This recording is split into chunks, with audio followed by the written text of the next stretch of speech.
Hello student, welcome to easy math for JEE. I am Ujjwal Kaushik your friend. जो भी students IIT JEE की preparation कर रहे हैं उनके लिए हमारा चैनल बहुत यूजफुल है। आज का क्वेश्चन है the distance of the line x minus 2/2 y minus 6/3 z minus 3/4 from the point 140 along this line. ठीक है, तो चलो सबसे पहले अपने क्वेश्चन को समझते हैं कि हमसे क्वेश्चन में पूछ क्या रहा है। ठीक है, तो देखो हमें यहाँ पे दो लाइन गिवन है, तो मैं इनको रेस्पेक्टिवली मान लेता हूं कि ये जो है मेरी लाइन L1 की इक्वेशन गिवन है और ये लाइन मुझे L2 की इक्वेशन गिवन है। तो क्वेश्चन है कि find out the distance of the line. तो मान लीजिए ये लाइन L1 है। ठीक है, ये मेरी लाइन L1 है। क्या है? x minus 2/2 is equal to y minus 6/3 is equal to z minus 3/4। तो find out the distance of line from the point. तो मान लीजिए यहाँ पे कोई पॉइंट है दैट इज 140। तो अभी अगर हम इस क्वेश्चन को सिर्फ इतना ही समझे कि हमसे सिर्फ यही दिया हुआ है कि the distance of the line from the point, तो यहाँ पे हम क्या करते थे, यूजुअली हम परपेंडिकुलर डिस्टेंस निकाल लेते हैं जब हमें कुछ नहीं गिवन होता, या फिर शॉर्टर डिस्टेंस गिवन हो तो भी परपेंडिकुलर डिस्टेंस निकाल देते हैं। लेकिन यहाँ पे क्वेश्चन को थोड़ा सा एग्जामिनर ने एक स्टेप आगे भेजा और पूछा कि find out the distance of this line from the point along the line L2।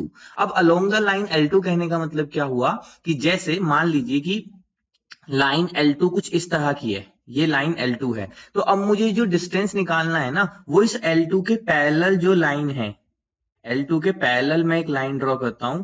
तो अब ये जो PQ आया है मुझे इसकी लेंथ निकालनी है। आई होप आपको समझ आया होगा। इस क्वेश्चन का मतलब है, अगेन मैं एक बार फिर से एक्सप्लेन कर देता हूं आपको। यहाँ पे क्वेश्चन है the distance of the line from the point. अब हमें इस लाइन L1 का डिस्टेंस तो निकालना है पॉइंट से, but along the line L2, जो L2 लाइन है उसके अलोंग निकालना है, परपेंडिकुलर डिस्टेंस नहीं निकालना। हमें नहीं पता, क्या पता L2 परपेंडिकुलर हो, नहीं हो, कुछ और एंगल बना रही हो, बट अलोंग द L2 निकालना है। आई होप आपको क्वेश्चन समझ आया होगा।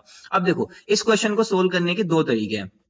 पहला, आप जो है Q जो लाइन है, ये जो लाइन है Q, ये पास करिए पॉइंट्स। अब देखो लाइन की इक्वेशन क्या होती है, x minus x1 upon a is equal to y minus y1 upon b is equal to z minus z1 upon c। जहां पे मेरी लाइन जो है इसका पासिंग पॉइंट क्या होता है, पासिंग पॉइंट होते हैं ये x1 y1 और z1, और डायरेक्शन रेशियो क्या होता है, direction ratio of line L, ये क्या होगा यहाँ पे a b c।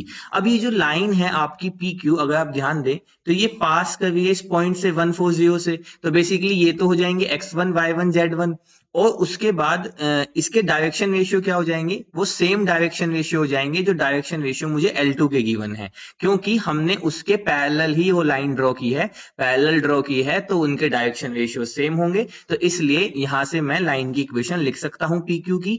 उसके बाद वो क्योंकि L1 से इंटरसेक्ट कर रही है तो इंटरसेक्टिंग पॉइंट निकाल सकते हैं। एक तो तरीका ये हुआ। हम यूज करेंगे जो हम सबसे पहले भी यूज करते हैं, सेम मेथड जब हम परपेंडिकुलर डिस्टेंस के लिए यूज करते हैं, पहले हम पॉइंट Q फाइंड करने की कोशिश करते हैं। अब देखो Q क्या कर रहा है, Q lies on line L1।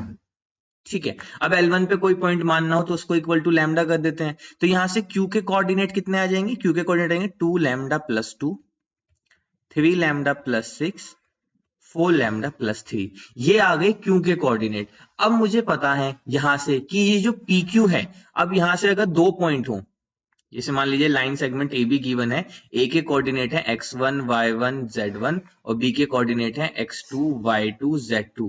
तो अगर मुझे दो कोऑर्डिनेट गिवन हो तो direction ratios of A B मैं कैसे निकाल लेता हूं, x2 माइनस x1 से, y2 minus y1 and z2 minus z1। तो बस हम यही कॉन्सेप्ट यूज करेंगे। अब मुझे यहाँ पे p के भी कोऑर्डिनेट पता है, मुझे यहाँ पे q के भी कोऑर्डिनेट पता है। देखो मैंने लैम्डा की टर्म्स में निकाले हैं ना, तो मैं डायरेक्शन रेशियोज ऑफ PQ निकाल सकता हूं। तो डायरेक्शन रेशियोज ऑफ PQ क्या होगा, बेसिकली मैं इनको मान लेता हूं x2 y2 z2 और p को मान लेता हूं x1 y1 z1। तो डायरेक्शन रेशियोज कैसे निकल जाएंगे PQ के, that is equal to nothing but x2 minus x1, तो 2 लैम्डा प्लस 2 माइनस 1, तो 2 लैम्डा प्लस 1, फिर उसके बाद 3 लैम्डा प्लस 2 और फिर उसके बाद 4 लैम्डा प्लस 3। ठीक है, अब ये आए direction ratios of PQ। PQ क्या थी, PQ is parallel to L2। अब अगर PQ L2 के पैरेलल थी तो इनके डायरेक्शन रेशियोज आपस में क्या होंगे, प्रोपोर्शनल होंगे। बस क्वेश्चन खत्म हो गया। तो इनके डायरेक्शन रेशियोज क्या आ गए, 2 लैम्डा प्लस 1 अपॉन 1। अब देखो ये कहां से लिखा हूं मैं, यहां से। Direction ratios of line L2 क्या है, 1 2 3। ठीक है, दिस इज इक्वल टू, यहाँ से आ गया आपका ये 3 lambda plus 2 upon 2 and this is equal to 4 lambda plus 3 upon 3। Again ये लाइन कैसे आई मैं आपको बता देता हूं, क्योंकि देखो हमने direction ratios of P Q निकाल लिए, ये हमने निकाल लिए x2 माइनस x1 वाले फॉर्मूले से। अब मुझे पता है कि जो पी क्यू के डायरेक्शन रेशियोज हैं वो प्रोपोर्शनल हैं लाइन L2 के डायरेक्शन रेशियोज के, क्योंकि L2 और पी क्यू आपस में पैरेलल हैं। हम सेम भी कह सकते हैं हम यहाँ पे, लेकिन अच्छा वर्ड है प्रोपोर्शनल यूज करेंगे। अब अगर ये दोनों प्रोपोर्शनल हैं पी क्यू के डायरेक्शन रेशियोज L2 के डायरेक्शन रेशियोज के, तो पी क्यू के डायरेक्शन रेशियोज हमने ये निकाल लिए, L2 के डायरेक्शन रेशियोज मुझे गिवन है तो मैंने उनको प्रोपोर्शनल कर दिया। मुझे सिर्फ लैम्डा की वैल्यू फाइंड करनी थी, किन्हीं भी दो को लेके आप सोल्व कर दो। तो मैं अगर पहले इन दो को लेके सोल्व करता हूं तो यहाँ से आ गया 4 lambda plus 2 is equal to 3 lambda plus 2, तो यहाँ से आ गया लैम्डा इज इक्वल टू 0।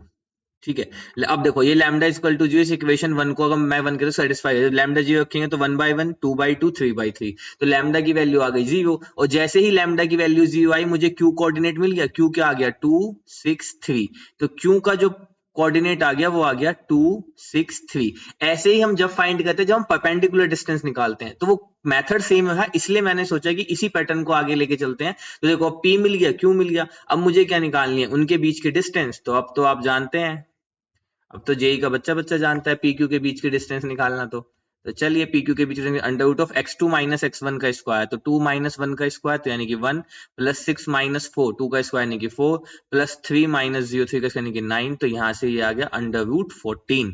तो इनके बीच की डिस्टेंस कितनी आ गई, under root 14. Option 2 is our right answer. I hope you are able to understand the video. If you have still doubt, you can ask to me into the comment box. Thank you very much. Please subscribe the channel. Be happy.